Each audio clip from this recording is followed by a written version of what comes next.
5 pa lang ng umaga pero gising na si Aling Norma. Tulad ng nakagawian, mabilis siyang bumangon mula sa kanyang banig. Nagdasal saglit at inihanda ang kanyang lumang kariton na puno ng mga panindang gulay, ampalaya, sitaw, talong, kamatis at ilang pirasong sili. Nakasuot siya ng kupas na duster, may bahid na luma ngunit malinis at maayos. Nakapulupot sa kanyang ulo ang paborito niyang puting panyo na may pink na burda. Alaala pa raw iyon ng kanyang yumaong anak. Tahimik ang paligid habang tinutulak niya ang kariton paakyat ng kalsada papuntang palengke sa tabi ng simbahan. Sa bawat daan, binabati siya ng mga nakakasalubong. "Magandang umaga, Aling Norma. Nandiyan na ang ampalaya ko, ha?" Sigaw ni Mang Erning, ang matandang karpintero na araw-araw bumibili ng kanyang almusal na gulay. "Oo, Mang Erning, isusupot ko na mamaya. Magpapahuli ka pa sa kolesterol mo niyan," sagot ni Aling Norma sabay tawa. Ang ganitong palitan ng biro at salita ang nagsisilbing pampainit ng araw niya. Sa kabila ng hirap ng buhay, may ngiti pa rin sa kanyang labi. Sa maliit niyang pwesto sa palengke, isang lamesang kahoy na tinakpan ng trapal at pinatungan ng lumang karton. Doon niya inilalatag ang kanyang paninda. Walang masyadong espasyo, walang sariling bubong, pero iyon ang tinuring na tahanan ng kanyang pang-araw-araw na kabuhayan. Habang nilalatag ang mga gulay, nilapitan siya ni Nene, isang batang taga-palengke. "Aling Norma, may libre po ba akong sitaw ngayon?" Nakangising tanong ng bata habang hawak ang lumang bayong. "Abay, hindi mawawala ang sitaw sa paborito kong tagabuhat," sabi niya, sabay abot ng 3 tali ng sitaw. "Pakidala mo nga ito kay Aling Minda sa kabilang kanto. Sabihin mo bayaran niya mamaya." Tumango si Nene at mabilis na tumakbo. Alam ng lahat sa palengke, si Aling Norma ay hindi lang basta nagtitinda. Isa siyang ina, isang kaibigan, at minsan pa nga parang doktor at tagapayo sa mga batang nakapaligid sa kanya. Pero sa kabila ng ngiti niya sa harap ng lahat, may lungkot siyang palihim na dinadala. Araw-araw, bago siya magsimula magbenta, sumisilip muna siya sa maliit na retrato na nakalagay sa isang lumang pitaka. Larawan iyon ng kanyang anak na si Junie, na namatay sa sakit na dengue, 10 taon na ang nakaraan. Isang batang masayahin at matalino na hindi na nakaabot ng grade 3. Hindi na nagkaroon ng pagkakataon si Aling Norma na maging ina muli mula noon. Dahil sa edad at kahirapan, isinuko na rin niya ang pag-asang makabuo pa ng sarili niyang pamilya. "Mabuti na lang at may palengke. Dito ko nalilimutan kahit paano ang sakit," bulong niya sa sarili habang pinupunasan ang retrato ng anak. Mabilis na dumaan ang umaga. Maraming mamimili, maraming tanong, maraming pagtatawad. "Ale, magkano ang 1 kilo ng talong?" "Aling Norma, wala po ba kayong bawang ngayon?" Patawad naman kahit piso lang. Sanay na siya sa mga ganitong tanong. Sa totoo lang, halos hindi na siya kumikita, pero patuloy pa rin siyang nagtitinda. Bago magtanghali, naupo siya sandali sa bangketa. Hawak ang boteng may tubig, pinunasan niya ang pawis sa noo gamit ang laylayan ng kanyang duster. Dumaan ang isa sa mga tricycle driver na palaging nagbibiro sa kanya. "Oy, Aling Norma, hindi ka pa rin napapagod? Dapat nagpapahinga ka na sa edad mong yan.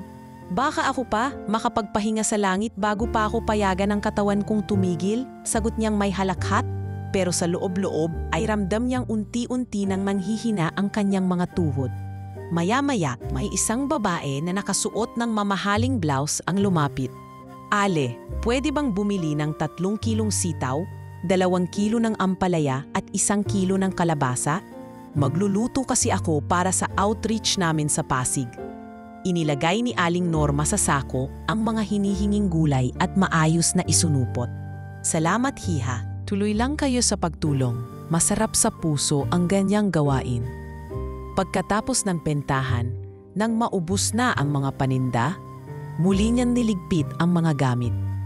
Habang tinutulak ang kariton pa uwi, nadaanan niya ang isang batang umiiyak sa gilid ng daan. Bahagyang dumungaw siya pero agad ding tumuloy. Hindi niya ugaling manghimasok, kapag hindi inaabot ng pagkakataon. Pagdating sa barong-barong niya malapit sa estero, nagluto siya ng ginisang ampalaya na may itlog. Simpleng hapunan, pero sapat na para sa kanya. Habang kumakain, narinig niyang muli ang iyak ng bata mula sa malayo, parang hindi pa rin tumitigil. Naisip niyang bukas na lang siya makikialam. Baka pa'y magulang ang bata na kutunin din ito. Pero sa gabing iyon, habang nakahiga siya sa ilalim ng bubong na sinusuong ng ulan, hindi siya makatulog. Ang iyak na iyon ay parang kumakatok sa alaala ng kanyang anak. Sa bawat pagpikit, si Junie ang pumapasok sa isip niya at hindi niya maalis sa loob ang isang bagay, ang pakiramdam na baka may batang katulad ni Junie na nanganganib at walang makakapitan. Sa huling sandali bago siya makatulog, bulong niya sa sarili, sana bukas nandoon pa siya at sana may maglakas loob na kumupkop. Hindi pa niya alam na ang batang iyon kasama ng isa pa ay magbabago sa buong takbo ng kanyang tahimik na buhay. Maagang nagising si Aling Norma kinabukasan, mas maaga pa sa karaniwang oras ng kanyang paglalako. May kung anong kaba sa dibdib niya na hindi niya maipaliwanag. Habang pinapainit ang tubig para sa kanyang kape, patuloy pa rin niyang naririnig sa isipan ang iyak ng bata mula kagabi. Lumingon siya sa direksyon ng tanal malapit sa palengke at nang hindi na niya matiis, nagdesisyon siyang silipin. Bitbit ang kanyang lamparang de baterya, tahimik siyang naglakad sa makitid na eskinita papunta sa estero. Madilim pa at bahagyang basa ang semento mula sa ulan kagabi. Habang papalapit, muling narinig ni Aling Norma ang mahinang hikbi. Tumigil siya, pinakinggan sandali at nang matiyak na sa kanal mismo nagmumula ang tunog, lumuhod siya at dahan-dahang sumilip sa ilalim ng tulay na yari sa kahoy at yero. Nanlaki ang kanyang mga mata.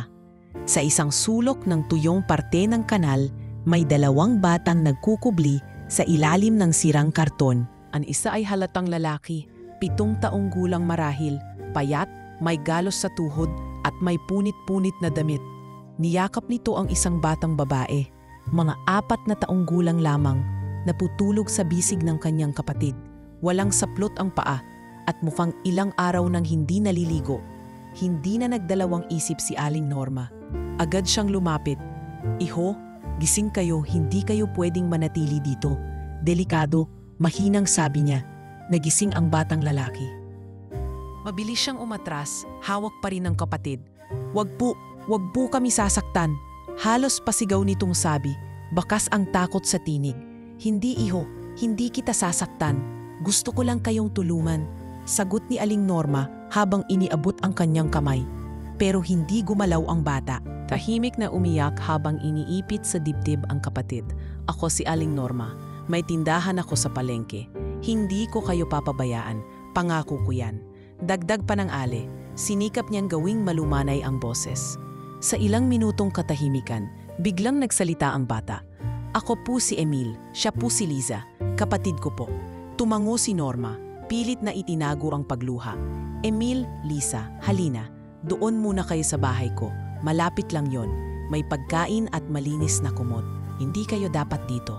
Sa watas dahan-dahang tumayo si Emil, bitbit si Liza na tulog pa rin. Inalalayan sila ni Aling Norma at tahimik silang lumakad pabalik sa kanyang barong-barong. Pagdating sa bahay, agad niyang pinainit ang sabaw ng munggo na natira pa kagabi. Ibinigay niya ang kaisa-isang banig para makaupo ang magkapatid. Nay, gutom na po kami, bulong ni Emil habang binabantayan ang kapatid. Anak, kahit ako'y walang-wala, hindi ko hahayaang matulog kayo na gutom, ani Norma habang ibinubuhos sa baso ang malamig na tubig. Pinakain niya muna si Emil ng kanin at sabaw. Pagkatapos ay dahan-dahang ginising si Liza. Nang makakain na rin ito, saka lamang natahimik ang paligid. Habang ang mga bata ay nagpapainga, umupo si Aling Norma sa gilid ng kanyang papag at tiningnan silang mabuti. Doon niya napansing maraming galos si Emil sa siko at may bahagyang pasa si Liza sa likod. Halatang hindi lang basta iniwan ang mga batang ito. Tila nakaranas na ng pang-aabuso. Kinabukasan, habang nag-aayos ng kariton, naisip ni Aling Norma ang kahihinatnan ng desisyong kinuha niya ang mga bata. Alam niyang delikado ito. Wala siyang dokumento, wala ring kafayahang legal para mag-ampon. Pero sa puso niya, hindi siya mapapayapa kung pababayaan niya lang ang 2 musmos na inabandona sa kanal. Sa palengke, inusisa siya ng kanyang mga kaibigan. "Oy, Aling Norma, sinong mga batang kasama mo kanina?" Tanong ni Aling Minda habang nag-aayos ng karne. "Napulot ko lang sa may kanal. Kawawa eh. Hindi ko matiis. Pinauwi ko muna sa akin, paakainin." "Paliliguan," sagot niya. "Naku Ale, basta mapahamak ka niyan. Alam mo naman ngayon daming tsismosa at tsismoso. Pagsabihan ka pa ng BSWD, baka questionin ka," sabi ng isa tang vendor, si Tita Lori. "Alam ko, pero mas hindi ko kakayanin kung may masamang mangyari sa kanila at hindi ko man lang tinulungan," sagot ni Norma, puno ng tapang ang mata. Sa buong maghapon, iniwan niya muna sa bahay ang 2 bata at inutusan si Emil na huwag pagbuksan ng kahit sino. Si Liza, mahina pa, ay pinapahinga lang. Pagsapit ng hapon, umuwi siya ng may dalang bagong damit galing ukay-ukay at ilang delata. Pinakain niya muli ang mga bata at saka pinaliguan isa-isa. Unang beses daw ni Liza makaligo sa loob ng 1 taon, ayon kay Emil. Sa gabing iyon, habang mahimbing nang natutulog ang magkapatid sa iisang banig, muling naupo si Aling Norma sa tabi nila.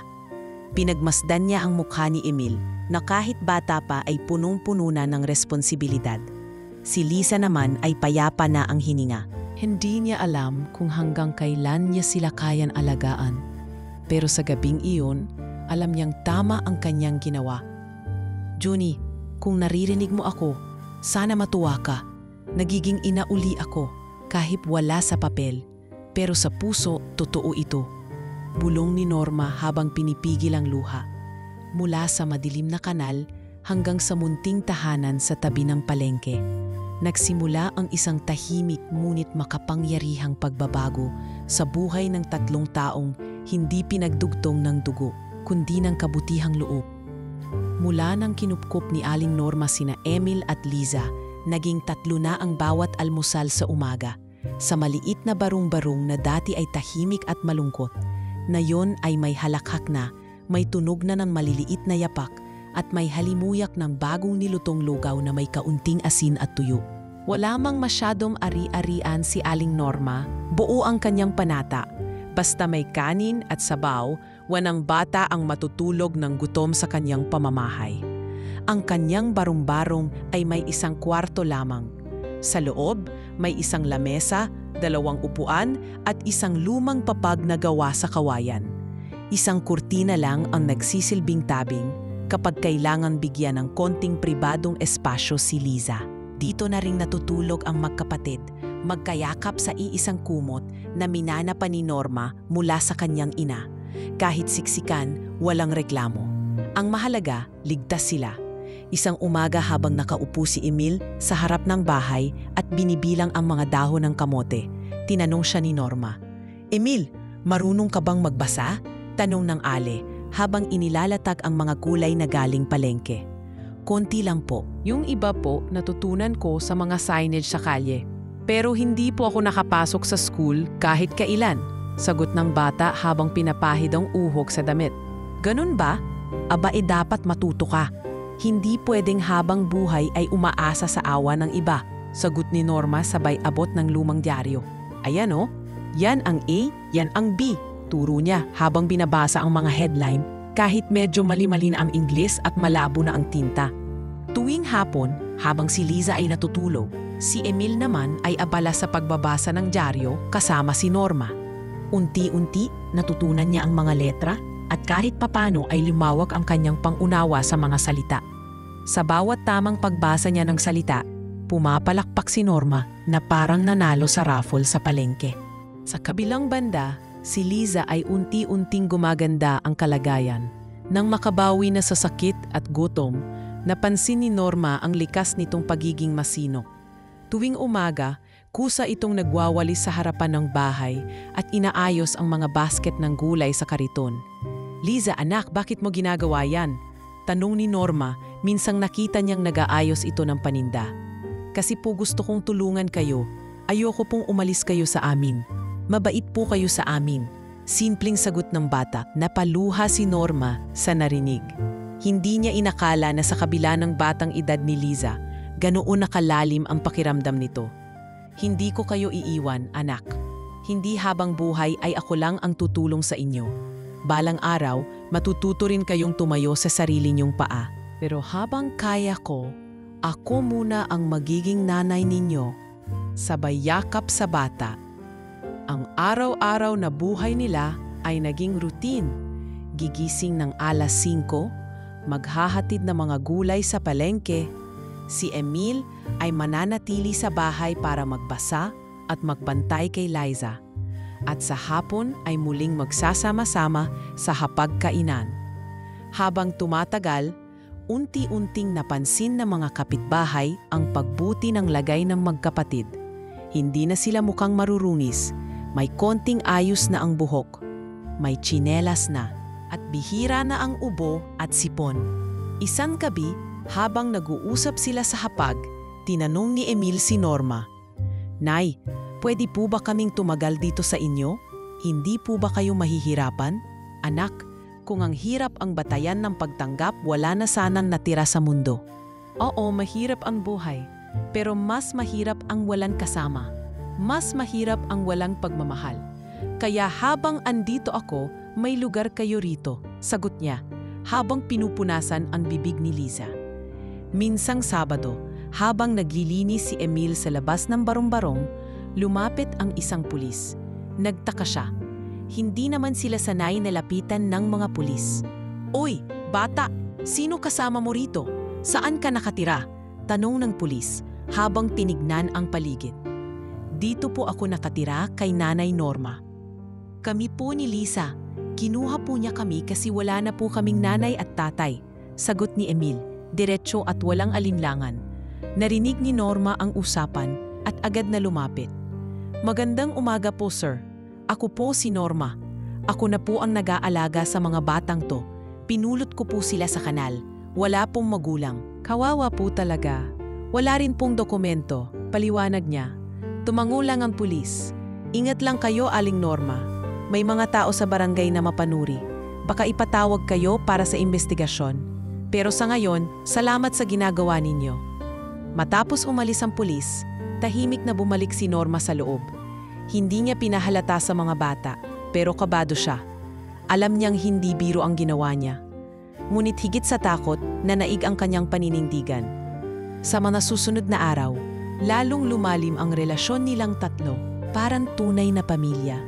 Parang hindi na sila kayang paghiwalayin ng kahit anong batas o batas-tao. Sa tuwing umuulan, sabay silang nagkukumpulan sa ilalim ng lumang kumot. Sa tuwing may konting extra si Norma sa benta, bumibili siya ng puto para sa merienda ng mga bata.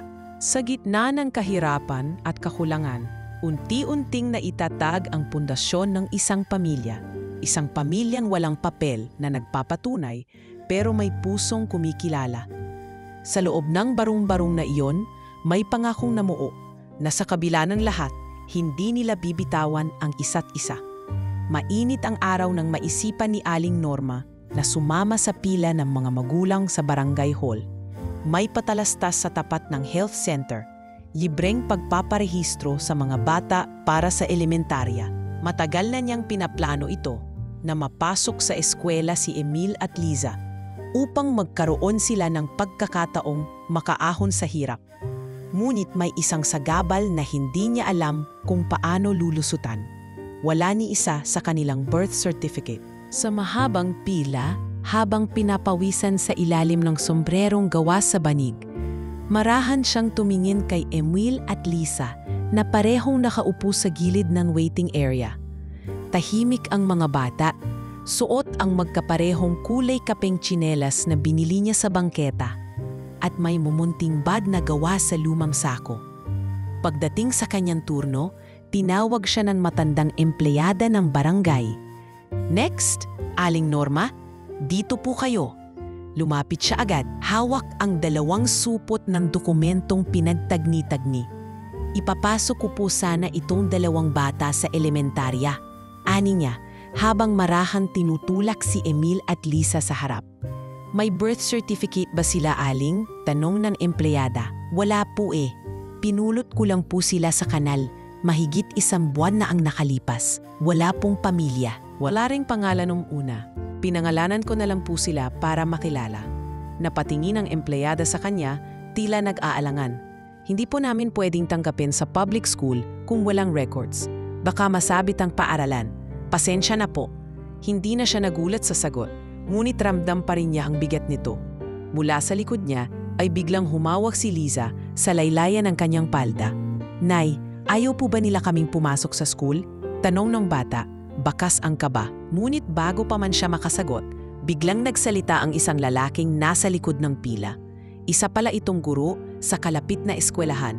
Ma'am, pasensya na po, pero may alternative enrollment program po kami sa school namin.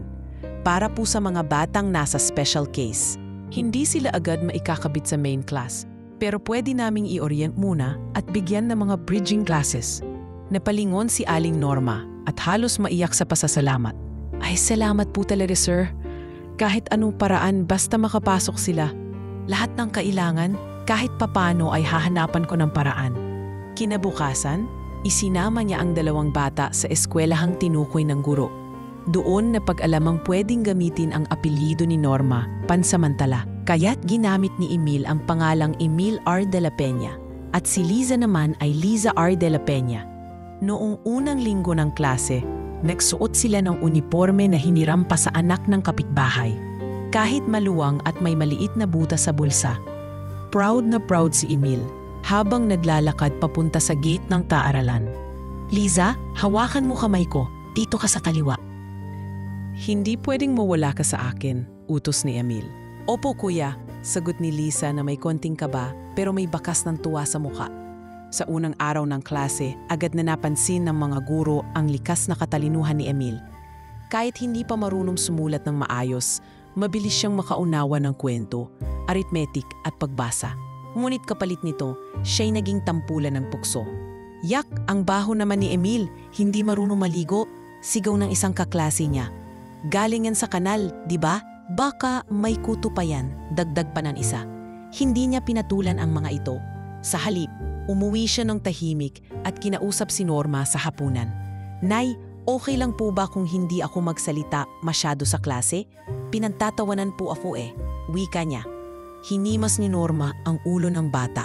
Anak, sa mundong ito, palaging may titingin sa atin mula sa taas. Pero ang nahalaga, hindi tayo titigil sa pag-akyat. Hindi ko kailangan ang pinakamagaling sa klase.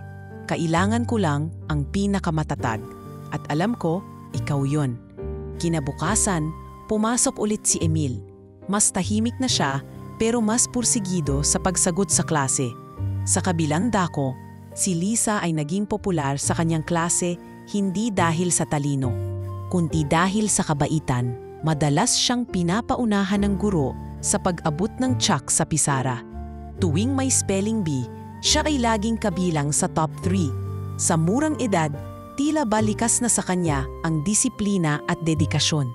Isang araw, habang hinahatid ni Norma ang mga bata, nilapitan siya ng prinsipal. Aling Norma, gusto ko lang pong sabihin na ang 2 batang ito ay nagpapakita ng galing. Alam kong kulang kayo sa dokumento, pero hindi kulang ang pagmamahal na binibigay ninyo. Napangiti si Norma, hawak-hawak ang supot ng baon ng mga bata. Sa puso niya, alam niyang ito ang simula ng pagbabago. Ngunit ang kapalit ng lahat ay hindi madali.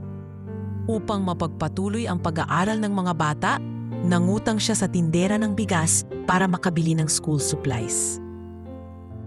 Pinagkakasya ang benta ng isang basket ng talong para lang sa isang pares ng notebook. Kapag may ekstrang kita, ipinambibili niya ng simpleng laruan si Lisa. Isang mumurahing manika na gawa sa tela na palaging kasama ng bata tuwing natutulog. Sa tuwing nakakakuha ng mataas na marka si Emil, ipinapaskil ito ng guro sa bulletin board. Ang pangalan niya, kahit peking apelyido ay naging pamilyar sa paaralan. Ngunit sa likod ng bawat karangalan ay ang takot na baka isang araw ay mapagtanto ng pamahalaan na hindi sila rehistrado. Sa loob ng bahay, tuwing gabi, sabay-sabay silang nagdarasal. Salamat po sa araw na ito. Salamat po sa pagkain kahit kaunti lang ay masarap. Salamat po kay Nanay Norma. At sa bawat gabi na iyon, habang pinagmamasdan ni Norma ang dalawa, alam niya, ginawa niyang tama. Wala man silang papeles sa papel, pero sa mata ng langit, pamilya silang totoo. At hindi kailanman mapapantayan ng kahit anong birth certificate ang pagmamahal na kanilang binubuo. Pumasok ang buwan ng Setyembre na may kasamang masunit na panahon. Halos araw-araw ay umuulan at madulas ang kalsadang tinatahak ni Aling Norma papunta sa palengke. Pero kahit basa ang kalye at nilalamig ang katawan, tuloy pa rin siya sa pagbebenta ng gulay dahil alam niyang may 2 batang umaasa sa kanya. Ngunit sa isang araw na tila ordinaryo lamang, biglang nagbago ang takbo ng kanilang buhay. Habang pababa siya sa hagdan ng bagsakan sa palengke, dala ang 2 sako ng sitaw at upo na dulas si Aling Norma. Bumagsak siya sa sementadong bahagi ng hagdan, sabay tunog ng krat sa kanyang balakang. Ay! Sigaw niya bago pa siya tuluyang napaupo sa semento. Hawak ang kanyang bewang. Agad siyang nilapitan ng ilang kapwa vendor at inakay palayo sa gitna ng ulan. Aling Norma, Diyos ko, ayos ka lang ba? Tanong ni Aling Susan habang hawak ang payong. Masakit, Susan. Hindi ko maigalaw ang kanan kong balakang. Sagot ni Norma habang pinipigilan ang luha. Dinala siya ng mga taga-palengke sa health center gamit ang tricycle. Doon, sinabi ng doktor na may maliit na bali sa kanyang balakang at kailangan niya ng ilang linggong pahinga. Ngunit dahil kulang ang pasilidad ng health center, pinauwi rin siya agad na may kasamang anti-inflammatory na gamot at payong-payo na huwag munang mabibigatan o maglalakad ng matagal. Pagka-uwi niya sa bahay, sinalubong siya ni Emil. Nay, bakit po kayo naka-wheelchair? Tanong ng bata, halatang nabigla. Huwag ka mag-alala, anak. Madudulas lang si nanay mo. Kailangan ko lang magpahinga. Pilit niyang wingitian ang bata kahit sumisigaw sa sakit ang kanyang katawan. Mula noon, si Emil ang tumayong tagabuhat ng mga gulay tuwing madaling araw. Dala ang kariton, pupunta siya sa bagsakan at kukunin ang mga order. Bago pumasok sa paaralan, ihahatid muna niya ang paninda ni Norma sa kanilang maliit na pwesto sa gilid ng palengke. Liza, ikaw muna ang bahala kay nanay habang wala pa ako ha? Bili ni Emil tuwing umaga. Opo kuya, lalagyan ko rin ng mainit na tubig ang bote niya para sa balakang niya. Sagot ni Liza habang inihahanda ang kumot ni Norma. Tuwing gabi, habang natutulog si Liza, si Emil naman ay gumagawa ng assignment sa ilalim ng ilaw mula sa kandila. Doble ang pagod niya, bata pa pero pasan na ang responsibilidad ng isang padre de pamilya. Hindi na siya masyadong naglalaro sa school. Tuwing recess, hindi siya kumakain ng merienda kundi iniipon ang barya para may madala siyang tinapay pauwi. Minsan, habang nagsusulat siya ng takdang aralin, narinig niya si Norma na umuunol sa sakit. Kuya, gising ka pa? Bulong ni Lisa mula sa papag. Gising pa, may ginagawa lang ako. Kuya, paglaki ko, gusto ko maging nurse para mapagaling si nanay. Magiging magaling kang nurse, Lisa. Ako naman gusto kong maging engineer. Para pag lumindol, matibay ang bahay ni nanay. Hindi siya masasaktang ulit. Tahimik ang gabi matapos ang usapan nilang iyon. Ngunit sa puso ni Norma na nakikinig lang sa tabi, hindi matahimik ang loob niya.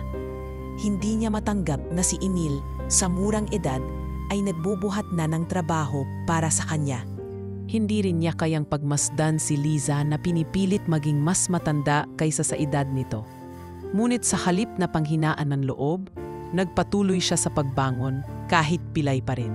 Lumalakad siya gamit ang tungkod at kung minsan ay gumagapang sa gilid ng dingding para makaupo sa harap ng kariton. Hindi rin naging madali ang mga sumunod na linggo. Dahil sa kakulangan ng kita, kinailangan niyang ibenta ang lumang kalan para mabili ang gamot. Ang lumang radyo na ginagamit nila tuwing gabi ay isinangla na rin. Wala na siyang ibang kayamanan kundi ang 2 batang araw-araw niyang pinangangalagaan. Sa kabila ng hirap, hindi siya nawala ng pag-asa. Pinagpatuloy niya ang pagtitinda kahit nakaupo lang sa gilid. Si Liza, tuwing tanghali matapos ang klase, ay nagbebenta ng kakanin sa mga kapitbahay. Malagkit, turon at nilupak na natutunan niyang lutuin sa tulong ni Aling Susan. Kumita siya ng konti at ibinili ito ng asukal at gatas para kay Norma. "Nanay, para po sa'yo. Ayoko pong maubusan ka ng gatas. Sabi po ng nurse kailangan mong lumakas." Nakangiting sabi ni Liza. Napatitig si Norma sa anak-anakan niya. Hinaplos niya ang pisngi nito at bahagyang napaluha. "Hindi ko alam kung anong kabutihang nagawa ko para ibigay kayo sa akin ng Diyos. Pero salamat, anak. Salamat." Dumating ang panahon na unti-unti nang gumaling si Norma. Nakalakad na siya muli kahit may tungkod, ngunit ang sugat sa puso niya, ang pakiramdam ng pagkakasala na pabigat siya sa mga bata, ay hindi agad gumagaling. Kaya naman isang gabi, kinausap niya si Emil. "Anak, kung sakaling hindi na ako makabangon ulit, huwag mong iiwan si Liza, ha?" "Hindi ko po siya iiwan, Nay. Kahit saan kami mapunta, at kahit ano pong mangyari, hindi rin po kita iiwan." Yumakap si Norma kay Emil. Muli siyang lumuluha. Ngunit ngayon ay hindi na sa sakit, kundi sa tuwa. Sa kabila ng kahirapan, sakit at gutom, may namumuo pa ring pagmamahalan sa ilalim ng kanilang sirang bubong.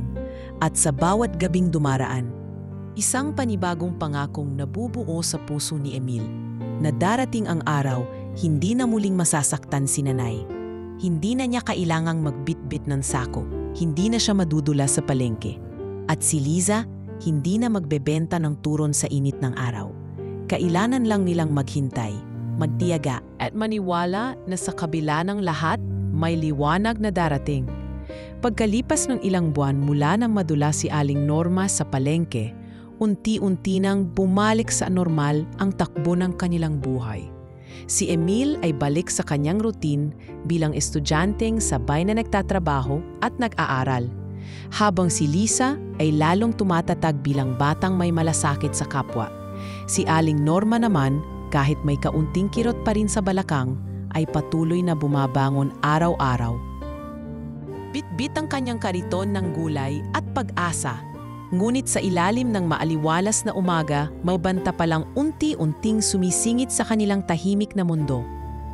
Minsang abala si Norma sa pagtitinda, lumapit sa kanya ang isang babae na may suot na floral blouse, maayos ang buhok at may hawak na clipboard. "Magandang umaga po. Ako po si Miss Leticia Andres mula sa Barangay Social Services. May impormasyon po kaming natanggap na may 2 bata raw kayong inaalagaan na hindi ninyo kadugo at walang legal na dokumento." Biglang natigilan si Norma. Napalingon siya kina Emil at Liza na abala sa pagbibilang ng paninda sa likod ng kariton. "Opo ma'am, ako po ang tumayong ina nila. Hindi po sila sa akin galing pero mula pa noong pinulot ko sila sa kanal, ako na po ang nagpalaki sa kanila. Maaari po ba kayong sumama bukas sa opisina namin para magpaliwanag? May concern lang po ang DSWD at ilang opisyal ng barangay tungkol sa welfare ng mga bata." Tugon ng social worker. Dumaan ang gabing iyon nang hindi mapakali si Norma. Paulit-ulit niyang iniisip ang mga posibilidad. Baka kunin ng mga bata. Baka maparatangan siyang illegal guardian. Baka sabihing ginagamit niya ang mga ito para sa awa at bentahan. "Bakit ka po tahimik, Nay?" tanong ni Emil habang sinusuklay ang buhok ni Liza. "May nakausap lang akong taga-barangay kanina. Kailangan ko raw pumunta bukas para magpaliwanag tungkol sa inyo. Huwag kayong mag-alala, hindi ko kayo pababayaan." Matatag niyang sagot, kahit ang puso niya ay binabagabag ng kaba. Kinabukasan, pinagsama-sama niya ang lahat ng mga papel na meron siya. Mga lumang resibo sa ospital, mga sulat kamay na tala ng bakuna, at mga litrato nilang magkakasama. Sumama rin sa kanya si Emil bilang saksi. Pagdating sa barangay hall, sinalubong sila ng 3 empleyado. Ang social worker, isang tanod na may mabagsik na mukha, at isang kalbong lalaki na kinilalang si Kapitan Marcelo. Aling Norma, panimula ng kapitan, hindi kami kontra sa pagtulong sa kapwa. Pero may mga batas tayo sinusunod. Hindi pwedeng basta-basta kukuha ng bata at palalakihin ng walang legal na proseso. Delikado rin para sa inyo. Kap, naintindihan ko po, pero anong gagawin ko? Pabayaan na lang ba sila sa kanal nung araw na yon? Gutom, sugatan, nanginginig? Puso po ang pinagana ko, hindi batas. Sagot ni Norma. Pilit pinipigil ang luha. Wala po ba kayong record ng biological parents nila? Tanong ni Leticia. Wala po, wala akong nakita. Wala ring sumulpot kahit kailan. Wala silang birth certificate. Ako na po ang nagbigay ng pangalan. Ako na po ang nagpaligo, nagpakain, nagturo. Ako ang nanay nila. Nagkatinginan ang mga opisyal. Tumango si Kapitan Marcelo at tumikim. Ganito na lang. Imo-monitor muna kayo. Magsusumiti kayo ng monthly update tungkol sa kalagayan ng mga bata. At huli na to, Aling Norma. Kailangang magawa ng paraan ang legal guardianship. Sa ngayon, ibabalik muna namin ang mga bata sa inyo. Pero kapag may reklamo uli, baka mapilitan na kaming dalhin sila sa bahay ampunan. Mabilis ang tibok ng puso ni Norma habang pinirmahan niya ang acknowledgement form. Sa tabi niya, nakatayo si Emil. Tahimik lang, ngunit hawak mahigpit ang kamay ni Nanay Norma. Pag-uwi nila, sinalubim sila ni Liza. Kuya, Nay, ayos lang po ba kayo? Oo anak, ayos lang. Pero mula ngayon, kailangan nating mag-ingat.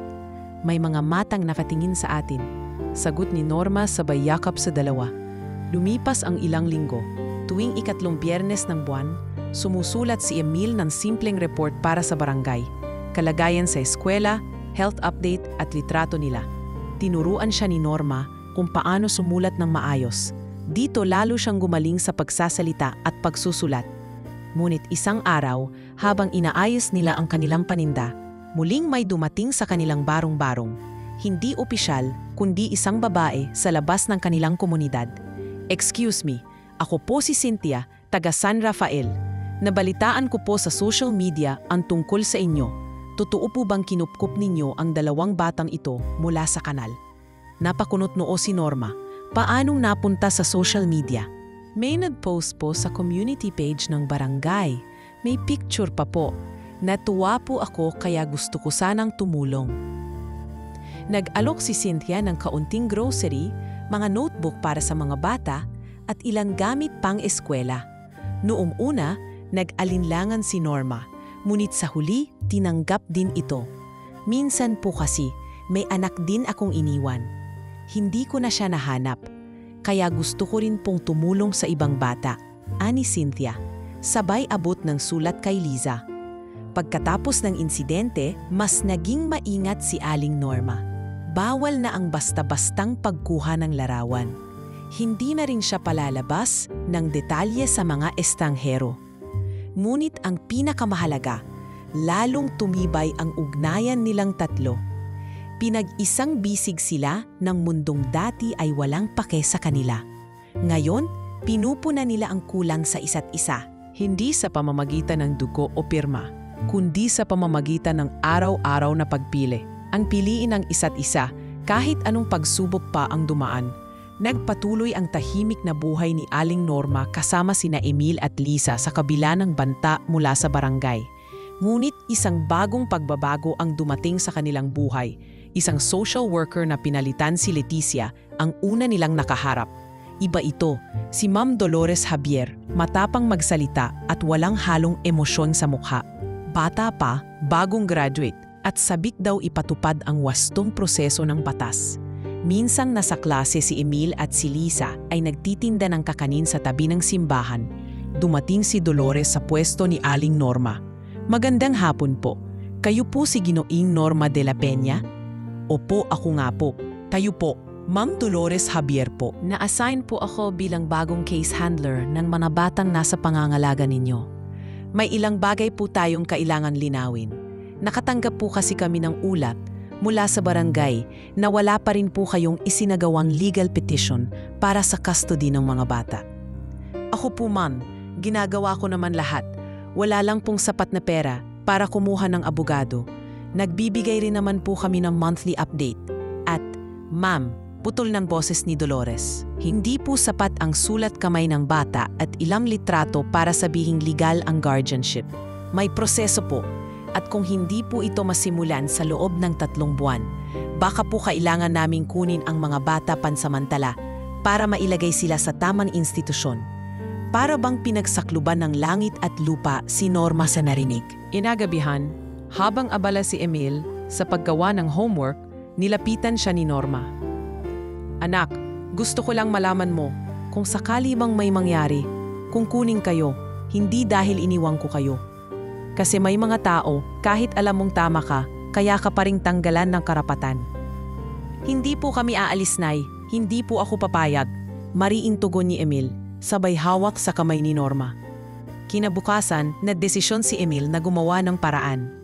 Sa tulong ng kanilang guro, sinulat niya ang kanyang unang liham na hindi assignment, isang liham na puno ng damdamin. Mahal na punong bayan, ako po si Emil de la Peña, 11 taong gulang. Hindi ko po alam ang tunay kong apelido, pero ako po ay pinalaki ni Aling Norma mula nang ako ay 7 taong gulang. Halos hindi siya makahinga. Ang pangakong bilitawan niya kay Junie, ang nawalang anak, na ituturing niyang tunay na anak ang magkapatid, ay unti-unting nababasag. Ma'am, wag naman po, nakikiusap ako. Ako lang po ang meron sila. Hindi po sila papayag. Hindi ko po alam kung anong mangyayari sa kanila kung ilalayo pa sila sa akin. Gusto po naming tiyakin na ang kinabukasan ng mga bata ay naaayon sa batas. Hindi lang po ito tungkol sa inyo. Malamig na tugon ni Dolores. Saka iniabot ang papel ng abiso para sa pagdinig sa family court. Pag-uwi ni Norma sa bahay, niyapos niya agad si Liza. Nay, bakit po kayo umiiyak? Tanong ng bata habang hawak-hawak pa ang Tupperware ng binentang kutsinta. Wala anak, napagod lang si nanay. Halika, magpahinga na tayo. Makalipas ang ilang araw, tumating ang sulat mula sa opisina ng mayor na nagsasabing ipinaubaya na muna sa barangay ang pagsusuri sa kalagayan ni na Emil at Liza. Pansamantalang ipinasuspinde ang aksyon ng DSWD, ngunit hindi pa tapos ang laban. Patuloy ang pagbabantay ng social worker, lalo na ni Dolores. Binisita niya muli ang bahay, dala ang checklist. May maayos bang higaan? May sapat bang pagkain? May tala ba ng bakuna? May silid-aralan bang maayos? Mukhang malinis naman po, ma'am. Pero sa tingin ko, kailangan pa rin ng mas malalim na ebalwasyon. Lalo na't napapabalita na ginagamit daw ang mga bata sa pagtitinda. Banggit ni Dolores habang nagsusulat sa clipboard. Ginagamit? Hindi po totoo yan. Nagkukusa po sila. Gusto ko pong malaman ninyo na mahal po namin siya. Tinuruan po niya akong magbasa, sumulat at mangarap. Siya po ang nanay ko. Kung kukunin niyo po kami sa kanya, para na rin ninyong kinuha ang tanging tahanan naming magkapatid. Sana po pakinggan ninyo kami. Hindi po palaging kailangan ng papel para patunayan ang pagmamahal. Nang mabasa ito ng guro, hindi niya napigilang maluha. Agad niya itong ibinigay sa prinsipal at mula roon ay ipinasa sa opisina ng mayor. Umabot ang sulat sa opisina ng isang local radio station na may segment tungkol sa mga batang may tinig. Doon, binasa ito ng host sa ere.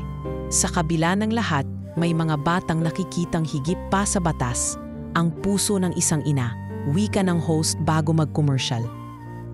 Hindi ko sila inuutusan, sagot ni Norma na may pamumula sa pisngi dahil sa inis. Minsan po, kahit mabuti ang hangarin, kailangan pa ring ayusin ang legalidad.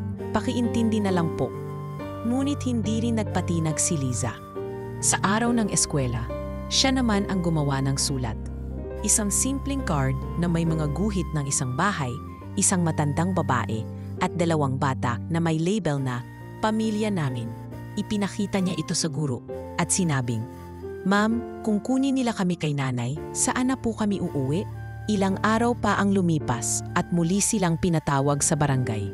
Ngunit sa pagkakataong iyon, laking gulat ni Norma nang bumati ang dating tahimik na kapitan, si Marcelo. Aling Norma, sa kabila ng lahat ng batas, may mga pagkakataong kailangan nating makinig sa komunidad. Lahat ng kapitbahay ninyo ay pumirma ng petisyon para manatili sa inyo sina Emil at Liza. Bitbit ni Aling Susan, Aling Minda, pati si Nene at iba pang tindera ang isang papel na may higit 100 pirma. Kung may inapa sa palengke, ikaw na yon, sabi ni Aling Susan. Dito na napaupo si Norma. Hawak ang dibdib, hindi sa sakit, kundi sa sobrang tuwa. Niyakap siya ni Emil at Liza, sabay sabing, "Hindi po kami bibitaw, Nay. Kahit ano pong sabihin nila, hindi kami bibitaw." At sa sandaling iyon, sa gitna ng mga pagsubok, lalong tumibay ang tali na bumibigki sa kanila. Isang pamilyang hindi gumuho sa dikta ng mundo, kundi tumindig sa pangalan ng pagmamahal. Pagtapos nagsigalot sa barangay at sa social worker, lumipas ang mga linggo na may bahid ng katahimikan, ngunit hindi kawala ng pag-asa. Bumalik sa normal na ritmo ang buhay ni na Emil, Liza at Aling Norma. Ngunit ngayong mas malalim na ang pagkakaugat ng kanilang pagsasama, masaging buo rin ang mga pangarap nila para sa isa't isa. Tuwing gabi, habang natutulog si Liza sa kanilang papag at si Aling Norma ay nagpapahinga na sa kanyang bangkito habang nakasandal sa pader, si Emil ay nakaupo sa ilalim ng nag-iisang bumbilyang ilaw. Sa harap niya ay isang garapon ng peanut butter na wala ng laman. Ngunit puno na ngayon ng mga baryang ipon mula sa kanyang mga baon at tip sa pagtulong sa mga tindera ng gulay. "Kuya, anong ginagawa mo dyan?" tanong ni Liza habang pupumas-pumas na bumangon. "Iniipon ko to, Liza, para pag dumating yung araw na makakapasok ako sa kolehiyo, kahit papano may pangbayad ako sa pamasahe. At bibili rin tayo ng second-hand na cellphone para makapag-review ako ng lessons." "Kuya, paano po si nanay?" tanong ng bata, sabay takip sa garapon gamit ang takip nito. "Kasama siya sa plano. Siyempre, gagawa tayo ng bahay na may sariling kwarto si nanay. Yung hindi na siya matutulog sa bangkito." Tahimik na napangiti si Liza. Tumabi siya kay Emil, sabay binuksan ang kanyang maliit na bag na gawa sa lumang denim. Inilabas niya ang isang kahon ng puspuro na punong-puno rin ng parya. 5 piso, 2 piso, kahit manakusing. "Ako rin, kuya. Iniipon ko to. Balak ko kasing bumili ng mesa na may gulong para makapagbenta tayo ng mas maraming kakanin. At saka, gusto ko rin ng notebook na makulay, yung hindi puti lang ang cover." "Uy, ang galing mo talaga, Liza," ani Emil, sabay yakap sa kapatid. "Pag nagsama tayo ng ipon natin, baka makabuo tayo ng tindahan." "Pangalanan natin, kuya. Gusto ko, tindahan ni nanay." Nang marinig ni Norma ang usapan habang nagpapanggatatulog, tahimik siyang napaiyak. Hindi dahil sa lungkot, kundi sa matinding tuwa na ang 2 batang itinuring niyang anak ay natutong mangarap at isama siya sa mga pangarap na iyon. Kinabukasan, habang abala si Norma sa pagtutulak ng kariton sa gilid ng palengke, nilapitan siya ni Aling Susan. "Aling Norma, may tip ako sa iyo. Sa may dulo ng kalsada, sa tapat ng gasolinahan, may bakanting lote, yung may malilim na puno. Pwede kang lumipat doon at magtayo ng mas maayos na pwesto. Mas maraming tao ang dumadaan doon." "Naku, Susan, salamat sa sabi mo. Matagal ko nang iniisip yan. Kaso, wala akong pang-upa." "Libre raw muna ang 1 buwan, sabi ng bantay. Pwede mong subukan." Nang araw ding iyon, kinausap ni Norma sina Emil at Liza tungkol dito. "Mga anak, gusto kong subukang lumipat ng pwesto. Mas malapit sa sakayan. Baka mas dumami ang mamimili natin." "Sige po, Nay. Ako po ang mag-aayos ng mga kahon." Sabay sabi ni Emil. "Opo, ako rin po. Maghahanap po ako ng malaking trapal para hindi po kayo maulanan." Dagdag ni Liza. Bumili sila ng lumang plywood na may sira sa isang junk shop at ginamit ito bilang lamesa. Gamit ang sirang yero na tinapyas ni Emil, gumawa siya ng simpleng signage, "Gulay ni Nanay Norma, sariwa at mura." Naging instant hit ang bagong pwesto nila. Maraming pasahero ang napapadaan. Minsan, isang driver pa ng delivery truck ang lumapit. "Ale, Baka gusto nyo mag-deliver ng gulay sa amin kada linggo. Kailangan lang namin ng regular na supplier. Ani nito habang nag-aabot ng calling card. Aba, Diyos ko, oo sige. Subukan natin, kaya naming pumita sa bagsakan tuwing madaling araw. Sagot ni Norma, tila ba lumalawak na ang abot ng kanyang simpleng negosyo. Habang lumalakas ang kita, dumating ang isang pagkakataon hindi niya inasahan. Isang guro mula sa paaralan ni Emil at Lisa ang lumapit. Aling Norma, si Emil ay pasok sa scholarship program ng isang private foundation. Wala pong kailangang bayaran. Kailangan lang ay ipakita ninyo ang interest niyang magpatuloy sa pag-aaral. Tumango si Norma, bakas ang tuwa sa mukha. Salamat po. Ginagawa niya po yon araw-araw ang ipakitang handa siyang magpatuloy kahit walang kasiguraduhan. At hindi lang si Emil ang nagpakita ng dedikasyon. Si Liza ay sinimulan na rin ang sariling proyekto sa komunidad. Ginamit niya ang ilan sa kanilang ipon para bumili ng bond paper at Crayola. Araw-araw, gumagawa siya ng simpleng greeting cards na may mga pangaral sa mga batang tulad nila. Magsipag, matutong maghintay, magtiwala sa pangarap.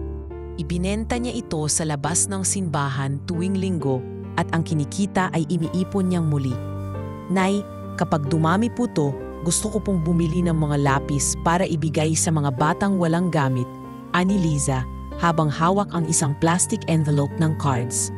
Hindi naglaon, nalaman ito ng isang madre sa simbahan at inalok si Lisa ng libreng pwesto sa loob ng compound para sa kanyang reading corner. At sa gitna ng lahat ng ito, si Aling Norma ay nakatingin lang sa dalawa habang inilalako nila ang kanilang mga produkto. Minsan hindi siya makapaniwala na ang dalawang batang pinulot niya mula sa kanal ay ngayon nag-iipon, nagplaplano at higit sa lahat, nagmamahal. Sa gabi, sabay-sabay silang nagdadasal. Salamat po, Ama, sa kariton. Salamat po sa bagong pwesto. Salamat po sa calling card, sa mga notebook, sa madre, sa tapat ng gasolinahan. Salamat po kay Emil at Lisa. At kung maari po, bigyan niyo pa po kami ng kaunting lakas at panahon. Gusto pa po naming makarating sa dulo ng pangarap namin. At doon, sa gitna ng maliit na barong-barong na puno ng sipag, tiwala at tipid, may 3 pusong sabay-sabay na tumitibok para sa isa't isa at para sa kinabukasang matagal nang inaasam. Pagtungtong ni Emil sa high school ay naging mas mahirap na ang balanse ng kanyang mundo. Mas mataas na ang antas ng aralin, mas mabigat ang mga takdang taralin. At mas marami ng pagkakaibang kailangan niyang suungin sa pagitan ng kanyang kinagisnang buhay sa gilid ng palengke at ng bagong mundong kanyang nilalakaran sa isang prestihiyosong private school. Isang paaralang kanyang napasukan dahil sa scholarship ng isang foundation na naantig sa kanyang sulat sa punong bayan ilang buwan na ang nakalipas. Ang uniform niya ay hindi bago. Isinuot na ng ilang scholars bago siya. Ang bag niya ay regalo ng guro, pero kahit ganoon, matikas siyang pumasok sa unang araw ng klase. Dala-dala ang pangarap ni Nanay Norma at ni Liza sa kanyang balikat. Hindi siya makapaniwala noong una na nasa loob siya ng isang classroom na may aircon, may projector, may mga kaklaseng may iPad at relo na digital. Hi, I'm Carlo. My dad's a lawyer. Your parents? Tanong ng isa niyang kaklase habang hinihintay ang teacher. Mumiti si Emil. Wala akong magulang, pero may nanay ako. Indera ng gulay. Natiginan ang kausap niya. Napangiti rin, pero tila ba may konting pagtataka sa tono. Ah, okay, cool. Mula noon, hindi na siya masyadong kinakausap ng ilan sa klase. May ilan na dumidikit dahil natutuwa sa katalinuhan niya, pero karamihan ay tahimik lang. Doon niya unang naranasan ang uri ng paglayo na hindi nakikita ng mata. Ang sosyal na pader sa pagitan ng may kaya at ng kayod lang ang puhunan. Samantala, naiwan si Liza sa public school. Hindi siya nabigyan ng scholarship, pero hindi iyon naging dahilan para huminto siya. Bagkus lalong naging porsigido si Liza sa kanyang sariling landas. Araw-araw, Bitbit niya ang kanyang plastic envelope na puno ng notebooks, lapis, at paliit na calculator na regalo sa kanya ni Emil. Siya rin ang nag-aasikaso kay Nanay Norma tuwing tanghali. Siya ang nagluluto, siya ang nagbabantay ng paninda tuwing Sabado habang wala si Emil. Ngunit habang lumalalim ang pagkakaiba ng mundo ng magkapatid, hindi rin nila maiwasang magkaroon ng distansya sa isa't isa. Hindi naman dahil sa inggitan, kundi sa mga bagong karanasang hindi na nila palaging naibabahagi sa isa't isa. Isang gabi, habang kumakain sila ng tinolang manok, tahimik lang si Liza. Napansin ito ni Norma. "Liza, anak, bakit hindi ka kumikibo? May masakit ba sa tiyan mo?" "Wala po, Nay," sagot niya. "Masarap po ang luto. Sigurado ka?" tanong ni Emil. Tumango si Liza, ngunit maya-maya ay bumuntong hininga rin. "Kuya, hindi ka na po nagkukwento sa akin. Dati po, araw-araw may sinasabi ka tungkol sa eskwela. Ngayon po, tahimik ka na lang. Kahit hindi ko naiintindihan lahat, gusto ko pa rin pong makinig." Napayuko si Emil. Alam niyang may katwiran ang kapatid. Lately, masyado siyang nalulunod sa pressure ng kanyang bagong mundo. Minsan, kahit gusto niyang magkwento, iniisip niyang baka hindi na ito mahalaga kay Liza. Pero ngayon, alam niyang mali siya. "Pasensya ka na, Liza. Hindi ko sinasadya. Nalulula lang din ako sa dami ng nangyayari, pero hindi ibig sabihin nun na nakalimutan na kita," sagot ni Emil. Gumiti si Liza. "Okay lang, kuya. Basta po wag niyong kalimutan si nanay. Lagi po siyang naghihintay sa atin pag-uwi." Mula noon, sinikap ni Emil na ibahagi muli ang mga nangyayari sa kanya. Tuwing linggo, ipinapakita niya kay Liza ang mga notes niya, pinabahagi ang mga aralin, at minsan ay nagtuturo pa siya sa bata kung paano mag-English ng tama. Si Liza naman ay ibinabahagi ang mga istoryang binubuo niya sa school, tungkol sa batang pulubi na naging uro, o sa batang nagtitinda ng kakanin na naging may-ari ng restaurant. Ngunit kahit nagkaayos silang muli, unti-unti pa rin nararamdaman ni Liza ang bigat ng kanilang magkaibang mundo. Lalo na nang magsimula ng imbitahan si Emil sa mga academic events at training sa Maynila, kung saan kailangan niyang lumiban ng ilang araw. "Nay, ang tagal po ni Kuya. 3 araw na siyang hindi umuuwi," sabi ni Liza habang nag-aayos ng paninda. "May training siya, anak, para sa math competition. Mahalaga iyon para sa scholarship niya. Huwag kang mag-alala, babalik din siya." Pero po, dati kahit saan siya magpunta, palaging may sulat o mensahe para sa akin. Hindi agad nakasagot si Norma. Ramdam niya ang pagdadalaga ni Liza, pati na rin ang unti-unting pagbabago sa dinamika ng kanilang pamilya.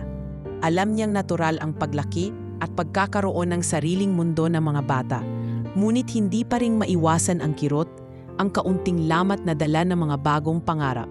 Nang makauwi si Emil, may dala siyang maliit na token para kay Liza.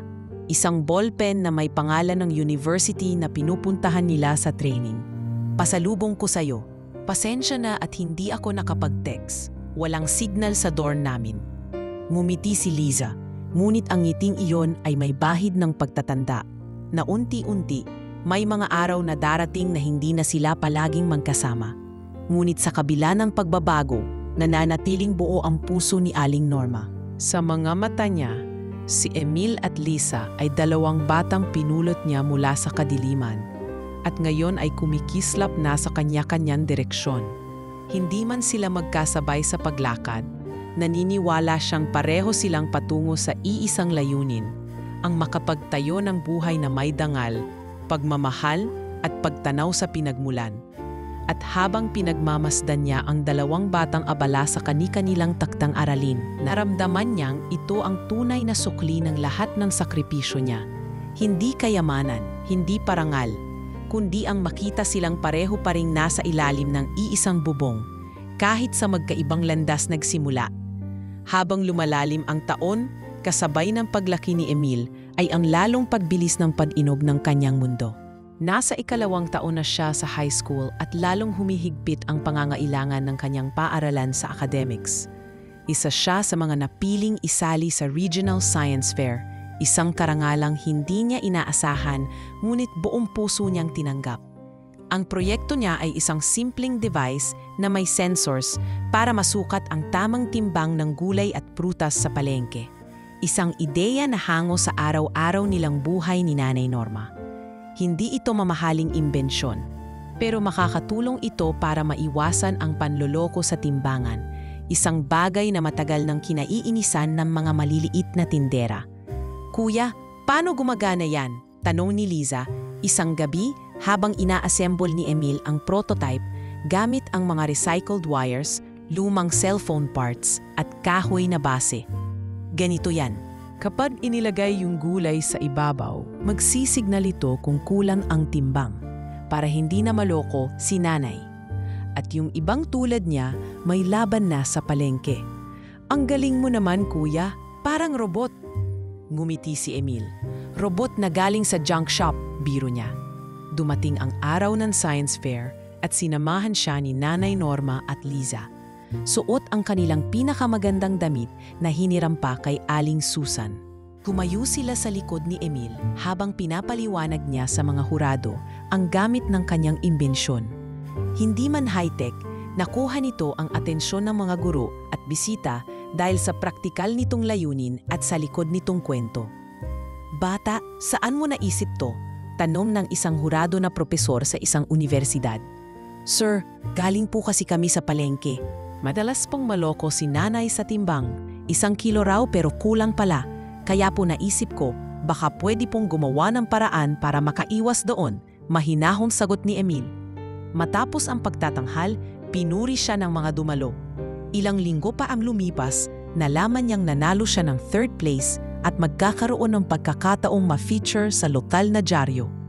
Hindi man malaking parangal, para sa kanila, ito ay isang karangalang itinanim sa kasaysayan ng kanilang munting pamilya. Samantala, si Liza naman ay lalong lumalalim ang ugnayan sa barangay bilang isang batang lider. Isang araw ay nilapitan siya ng kanilang guro.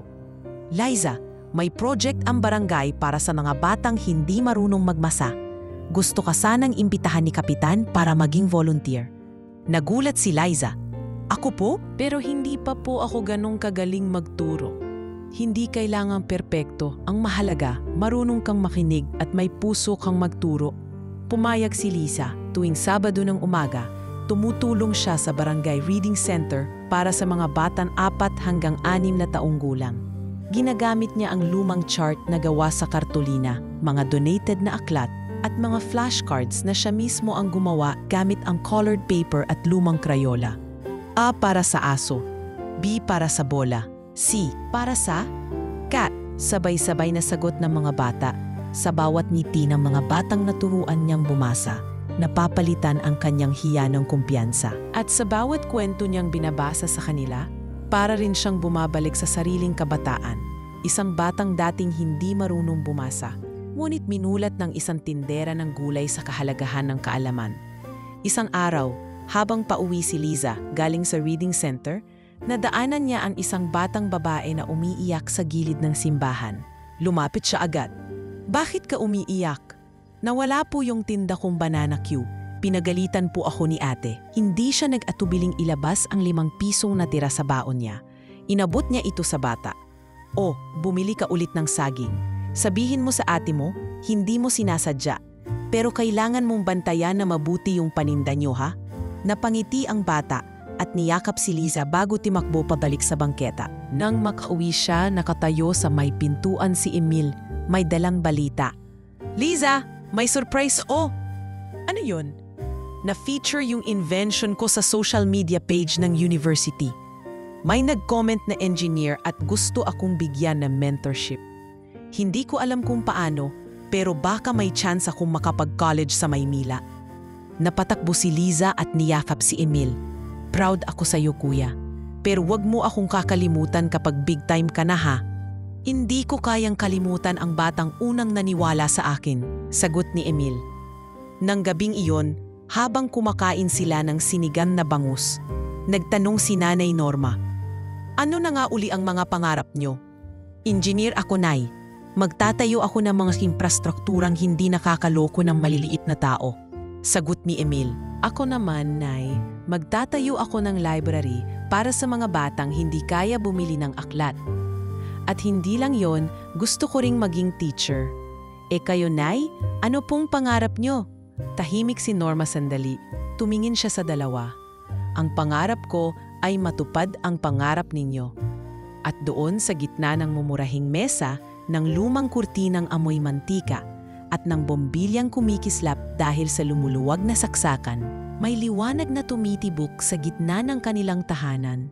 Liwanag na isinilang mula sa kabataan, mula sa pagkakaisa, at mula sa pagkakamulat na kahit mahirap ang buhay, may pag-asa basta't hindi nawawala ang puso.